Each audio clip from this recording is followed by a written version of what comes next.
What is on-page SEO? So far, we've already done keyword research and we found all the best keywords for our business so we can get the most traffic over to our websites. We've also covered how to craft content and we've covered the different types of content you need to have on your website. However, the algorithm can't always determine if your content is quality and exactly what your content is about. So what we need to do is structure the content correctly on our websites so Google's algorithm knows exactly what our sites are about. This involves making optimizations to your website.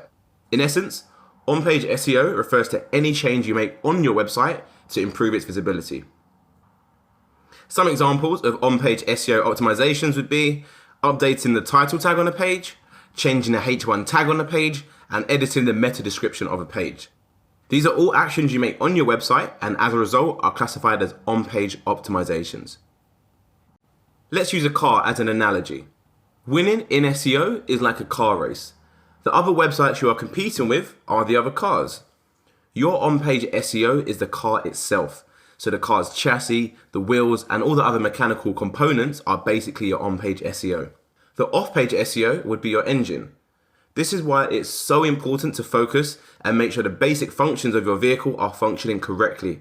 As if you only have a car with one wheel, for example, then no matter what engine you have inside that car, it's not going to go anywhere.